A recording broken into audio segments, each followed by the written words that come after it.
काही काही दुकानदार टक्केवारीने उधार देतात, बियाणं खतं देतात, त्याला व्याज लावतात आणि परत आपला माल झाला की आपला माल घेऊन जातात. बँकेकडे क्रेडिट आहे का? नाही, बँकेकडे आमच्याकडे 2 लाख फिरलेले, तेच फोन करते.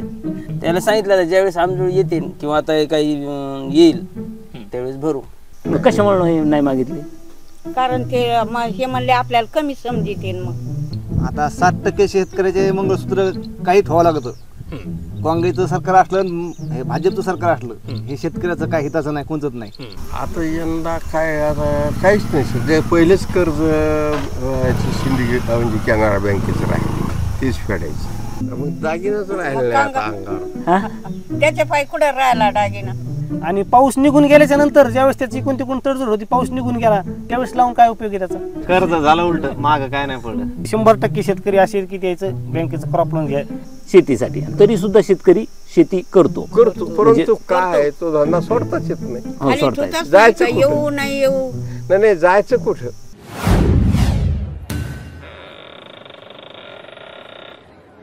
राम राम. रिकामी पंचायतच्या आजच्या या भागामध्ये आपल्या सर्वांचं स्वागत. बघितलं असेल परिसर, एकीकडे असं नुसतं भकास रान आणि एक हलकासा एक हिरवा, कुठंतरी असं आशेचा किरण यावा असा ही हिरवळ, ह्याला म्हणतात शेतकरी. आता सध्या उन्हाळ कामं बऱ्यापैकी होत आलेली आहेत. आता पेरणीचा मोसम जवळ आलेला आहे, मान्सूनची पण चाहूल लागलेली आहे. आणि अशा या आजच्या वातावरणामध्ये नेमकं शेतकरी पेरणीचा कशा पद्धतीने विचार करतायत, त्यांची पेरणीची काय तडजोड आहे, याच्याविषयी आपण शेतकऱ्यांशी गप्पा मारतोय आणि त्यांना मोकळेपणानं दिलखुलासपणे बोलायला लावतोय. तर आता काही घाणेगावची काही शेतकरी आणि तरुण शेतकरी मंडळी इथं बसलेली आहेत आणि आपण त्यांच्याशी बोलणार आहोत आणि त्यांच्याकडूनच आपण हे जाणून घेणार आहोत की कृषीप्रधान भारत देशामध्ये दरवर्षी पेरणी करायला लागत असताना सुद्धा पेरणीमध्ये त्यांच्यासमोर काय काय संकट येत आहेत, तर हे आपण त्यांच्याकडून माहिती करून घेणार आहोत. राम राम. मला खरं सांगा, किती शेतकऱ्याच्या घरचे मंगळसूत्र पेरणीमध्ये गहाण पडत येतात? आता 60% शेतकऱ्याचे मंगळसूत्र काही ठेवावं लागतं. काँग्रेसचं सरकार असलं हे भाजपचं सरकार असलं हे शेतकऱ्याचं काय हिताचं नाही, कोणतंच नाही. कोणत्या मालाला भाव नाहीत, काही नाहीत. आणि मग ते शेवटी बी भरण्यास टायमाला मंगळसूत्र ठेवावं लागतं. जे असं समजा दागिना जीव असं ते टायमाला ठेवतो. मध्ये दवाखाना असला काय असलं शेतकऱ्याकडे पैसे कुठून आले? ते बी दरवर्षात त्याच्यावरच चालू आहे. थोडंफार आहे का ते न्यायचं, ठेवायचं, बॅग गी आणायचं, खत आणायचं आणि तेवढंच द्यायचं. पुन्हा कोणाचं देणं होत नाही. जे राहिलेले जे पाहुणे रावळे ते तसेच आहेत, बँकेचे तसेच आहेत. बरोबर बरं. आणि ते सोडून आणायचा मोसम केव्हा असतो? मोसम काय आता ते जानेवारी मध्ये असतो. जानेवारी 14 जानेवारीच्या जवळपास जास्त 14 जानेवारीचा जरा जास्त, म्हणजे सक्रातीला पाहिजे, बस तेवढ्यासाठीच लागते. बरं बरं. पण ते म्हणजे सावकारापेक्षा जास्त मोठा ताकद असं लय मोठा ताकद, लय मोठा ताकद. सोनं ठेवतो ना बँकेत, पण ते दुसऱ्या टप्प्यात खताला, फवारणीला. असं होय. हा. म्हणजे ठेवतात का मोडलेलं आहे? नाही म्हणजे बँकेत ठेवतो, सोडणं घेणं झालं तर घेतोच, नाही तर मग जातो तसं. ते मग पुन्हा घडतं का? पुन्हा नाही ना घडत. मग सावकाराकडे कशाला जायची गरज आहे पुन्हा गाड्या? मग दागिनाच राहिलेलं आहे आता अंगावर. त्याच्या पायी कुठे राहिला दागिना. शेतीपायी काही दागिने राहिले नाही. बरं बरं. बरं मग त्याला नेऊन ठेवलं ना, आणायला काहीच नाही जवळ. मग कशा परत आणणं नाही झालं समजा. आणणं नाही. ते कसं हेच करू शकत नाही. बायकोच्या काळात काही नसते, फायला आधीच ठेवलेलं असते, ते पहिलेच मॉडेल असते. आणि आता दरवर्षीच आता याच्या पाया पड त्याच्या पाया पड म्हणजे दरवर्षी त्याच्यामध्ये येईन. त्याची आर्थिक परिस्थिती इतकी भयान असती, लोक लागवडी करायला लागलेत, मग आपण कशाला लावायचं? याच्या पाया पडत त्याच्या. आणि पाऊस निघून गेल्याच्या नंतर ज्यावेळेस त्याची इकून तिकून तडजोड होती, पाऊस निघून गेला त्यावेळेस लावून काय उपयोग आहे त्याचा? सरकारी धोरणानं, म्हणजे हे राजकीय आरोप हा वेगळी गोष्ट, पण सरकारी धोरणानं ऑलरेडी मंगळसूत्र आधीच गायब झालेले आहेत. म्हणजे कुठल्या शेतकऱ्याच्या बाईच्या गळ्यामध्ये असं म्हणजे जेव्हा लग्नात जे घेतलेलं मंगळसूत्र आहे ते कायम राहिलेलं नाही आणि कायम गळ्यात राहिलेलं नाही. कधीही ते सावकाराच्या घरीच असतं. 20 वर्ष शेती केली, हा. माग काय पडलं? माग काहीच नाही पडलं. कर्ज झालं उलट, माग काय नाही पडलं. कर्ज किती झालं? कर्ज झालं 9-10 लाख रुपये. पेरणीची काय तडजोड केली? पेरणीची आता केली नाही, आता करावं लागेल. मग आता तर पाऊस यायच्या मागं आलाय ना, आता आला वातावरण ढवळायला लागलंय. यंदा काय कापसाला भाव नव्हता, हम्म. ते बजेट नाही, हम्म. बँकेचं कर्ज आहे. हम्म. असंच बघ नाही आता काहीतरी सावकार बिवकार काही. सोर्स गोळा आता करते. पेरणीसाठी म्हणलं तर सध्या बरेच शेतकरी असे परेशानीमध्ये आहेत. काही सावकार झाले, कोणी देतंय का, कोणी पाहुणा देतो का, हम्म. किंवा कोणी एखादा दुकानदार उधार देतो का आपल्याला. हम्म. काही काही दुकानदार टक्केवारीने उधार देतात.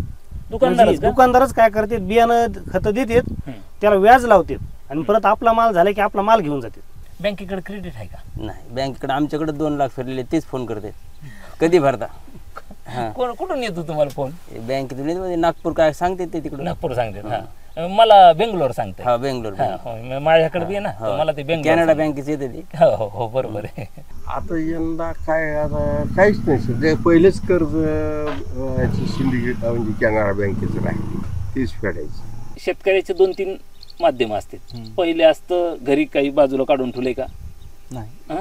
नाही ठेवलं. जमीनच सगळी 5 एकरी हम्म. जमीन पुन्हा अशी फेवार भरणं करायच्या 5 टायमाला एकर म्हणजे तुम्ही 5 एकर म्हणजे तुम्ही बहुभूधारक झालात. बहुबुद्ध हा. होतं. शेती अशी चप्पल सुद्धा काढायचं काम नाही भरणं करायच्या टायमाला. काय होतं? इतकी हलकी जमिनी, अच्छा, म्हणजे लगेच खडकाळ जमिनी. मग काही सोनं नाणं? सोनं नाणं आहे ते काय आता हे नांगरासाठी यासाठी ठेवले, आता बी भरण्यासाठी पुन्हा पैसे पाहिजे वरचे. होतं थोडंफार तर ठेवलं, जास्त काय नाही. कॅनरा बँकेचं किती कर्ज आहे? काही 80-90 हजार आहे. आणि कॅनरा बँकेत मग मागं कर्जमाफीत बसलं नव्हतं का? बसलं आणि पुन्हा घेतलं ना. पुन्हा कर्ज झालं, पण ते फेडणं नाही झालं. फेडलं. आणि ते घेतलं होतं कशासाठी? पीक कर्ज पिकासाठी. हो. मग त्या पिकातून निघालं नाही का? नाही निघालं काही. सोयाबीन आणि हे आता पिकं काय आहे, सोयाबीनचे भाव उतरले, हा हा, फेडायचे कशातून? फेडायचं कशातून? बरोबर. जवळपास सर्व शेतकरी आज बियाणं खरेदी करायचं, त्याला काही करायचं, त्याला कुठेतरी तडजोड करण्याची.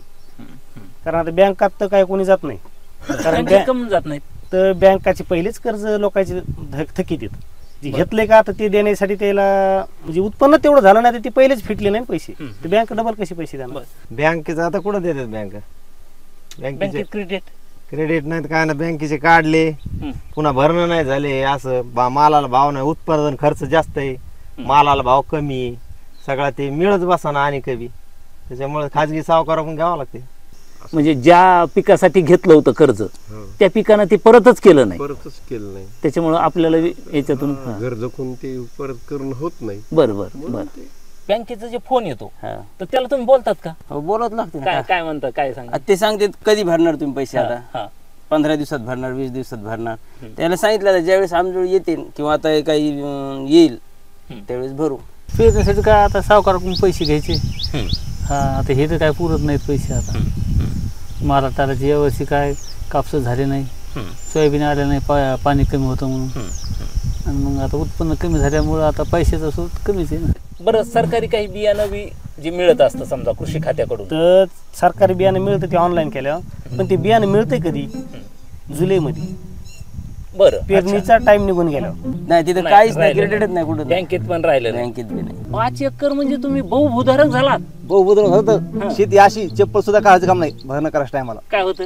इतकी हलकी जमिनी. आपले पाहुणे आपल्यासारखेच असणार ना. हो. आपल्या काय VIP पाहुणे आहेत का? नाही, जी वडिलोपार्जित आलेली जी जमीन आहे ती फक्त पिकून जगाचं पोट भरण्यासाठी धडपडणाऱ्या शेतकऱ्याची जमीन सुद्धा आता सांगतायत की जवळपास 60 ते 70% जमिनी ह्या मॉडगेज करून बँकेकडे गहाण पडलेल्या आहेत. ही खरी तर आजच्या भारताची स्थिती आहे. शेती म्हणजे काही साधी गोष्ट नाही, पिढ्यानपिढ्या त्याच्यात खपलेल्या आहेत आणि आपल्यासमोर एक पिढीच इथं बसलेली आहे. शेती ही सहज करता येणारी गोष्ट नाही आणि विशेष म्हणजे शेतीला दरवर्षी एक वेगळं भांडवल लागतं.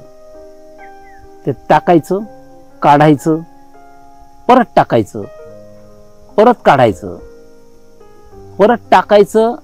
टाकलेलं निघन का नाही याची पण गॅरंटी नसते. निघालं तर परत टाकायला त्यातून काही राहीन का नाही हे पण सांगता येत नाही.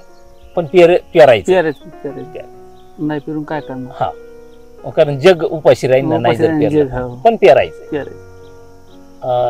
जगासाठी व्याजानं पैसे काढून का होईना, म्हणजे कृषी प्रधान आपला देश आहे हे सिद्ध करण्यासाठी अंगावरचं सोनं नाणं दागिने असो किंवा मग सावकारी खाजगी सावकारकीचे पैसे असो काही असो पण पेरायचे. धन्यवाद.